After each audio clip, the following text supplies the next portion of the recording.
नमस्कार मित्र आणि मैत्रिणींनो, आजच्या कथेमध्ये तुमचं स्वागत आहे. माझे नाव संगीता. मी दिसायला खूप सुंदर होते, पण आमची घरची परिस्थिती बेताचीच होती. कारण मला वडील नव्हते, त्यामुळे माझ्या आईवर घरचा सगळा खर्च करण्याची जिम्मेदारी होती.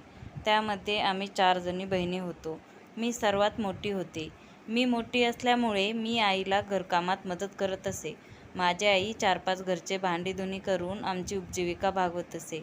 त्यामुळे आम्ही जास्त काही शिकू शकलो नाही. पण आम्ही 4घी बहिणी दिसायला खूप सुंदर होतो. कोणीही आम्हाला बघितलं की आमच्या प्रेमातच पडत असे.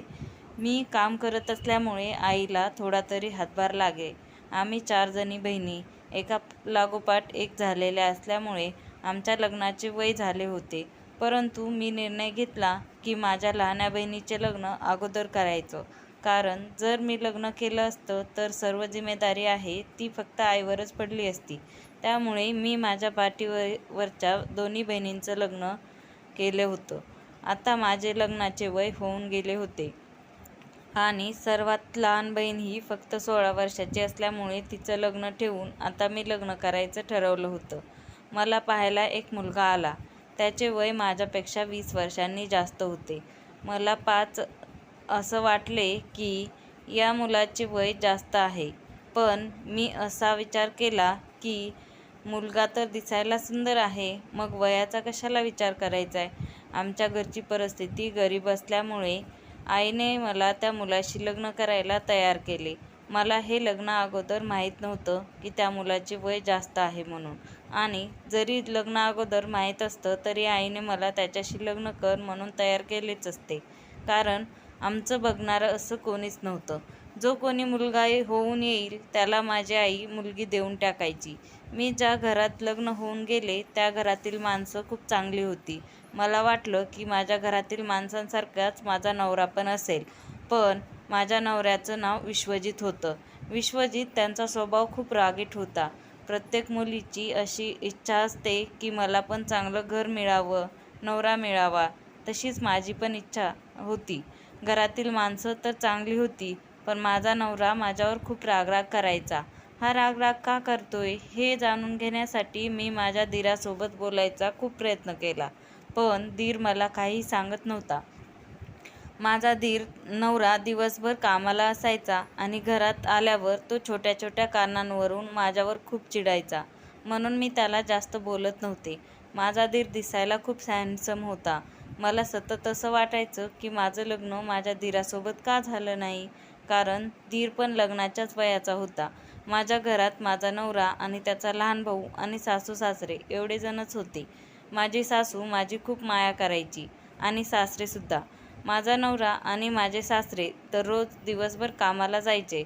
घरामध्ये मी आणि माझी सासू असायचो. माझ्या दीराचं शिक्षण पूर्ण झालेलं असल्यामुळे दीरही घरीच असायचा. माझ्या मनात सतत वाटायचं की माझं लग्न माझ्या दीराशी झालं असतं तर बरं झालं असतं.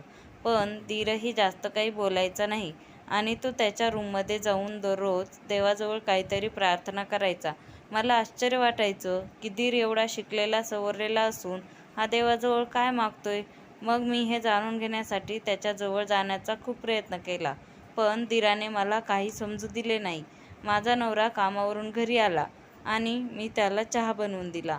मी विचारांमध्ये होते त्यामुळे मी चहाला साखर टाकायचंच विसरले. तर विश्वजितने तो कप माझ्या अंगावर फेकून दिला. त्यामुळे मला खूप भाजलंसुद्धा.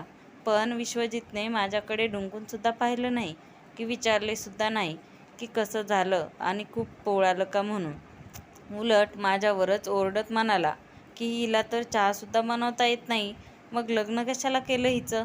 मी हे जाणून घेण्याचा खूप प्रयत्न केला की विश्वजित असं का वागतो, पण मला कोणीही काही सांगितलं नाही.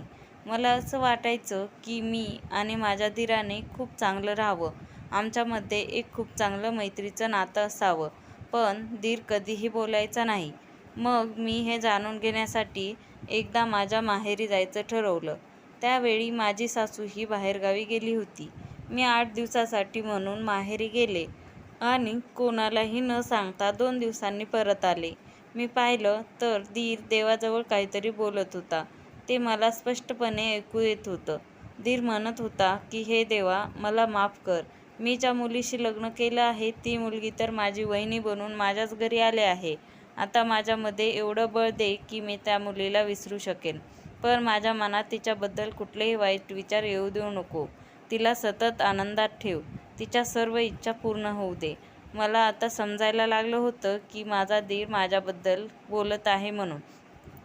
हे ऐकून माझ्या पायाखालची जमीनच सरकली. मी त्याच्यासमोर येऊन उभी राहिले. मला पाहून तो थोडासा घाबरला आणि मी त्याला विचारू लागले, हे सगळं काय होतं सुजित?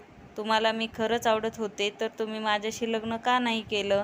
त्यावर तो म्हणाला की मी तुझ्याशी लग्न नाही करू शकत. कारण माझा ॲक्सिडेंट झाला होता आणि हॉस्पिटलमध्ये होतो. तेव्हा मला समजलं की मी कधीही बाप नाही बनू शकत. यावर मी म्हणाले, मग विश्वजित माझ्यासोबत असे का वागतात? त्यांना माझ्याशी लग्न करायचं नव्हतं का? त्यांनी आजपर्यंत मला कधीच का पत्नीचा दर्जा दिला नाही किंवा ते माझ्याशी तसं का वागतही नाहीत? त्यावर माझा दीर सुजित मला सांगत होता की दादाचं कोणत्या तरी एका मुलीवरती प्रेम होतं. ती मुलगी फक्त दादाच्या पैशाला बघून त्याच्यावर प्रेम करत होती. तिचं त्याच्यावर मनातून प्रेम नव्हतं. एका दिवशी दादाने तिला मागणी घातली तर त्या दिवशी तिने त्याला स्पष्ट नकार दिला आणि ती म्हणाली की मी तुझ्याशी लग्न नाही करू शकत. त्यामुळे तुम्ही तुमच्या दादा तुमच्याशी असं वागत असेल. त्या दोघांचं हे बोलणं माझी सासू येऊन ऐकत होती. ते ऐकून सासू तिथे आली आणि म्हणू लागली, सुनबाई मला माफ कर. मी उगाचच माझ्या हट्टापायी विश्वजितचं लग्न तुझ्याशी लावून दिलं. माझं चुकलं. पण आता ती चूक मला सुधारायची आहे. मी तुझं आणि सुजितचं लग्न पुन्हा लावून देणार. हा निर्णय सासूबाईंनी घेतला आणि विश्वजितने मला डिव्होर्स दिला. त्यानंतर आता माझं आणि सुजितचं लग्न झालं. आम्हाला एक सुंदर मुलगी आहे. ती मुलगी आम्ही अनाथाश्रमातून घेतली आहे. मला हे समजलं की जोडीदार फक्त सुंदर असून काही उपयोग नाही. जोडीदाराला समजून घेणं खूप महत्त्वाचं असतं. म्हणून मी सुजितसोबत लग्न केलं आणि आता आमचा सुखाचा संसार चालू आहे.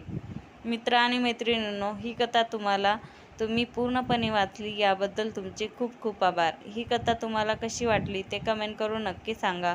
कथा आवडली असल्यास चॅनलला लाईक आणि सबस्क्राईब नक्की करा. म्हणजे नवीन व्हिडिओ लवकरच तुमच्यापर्यंत पोहोचतील. धन्यवाद.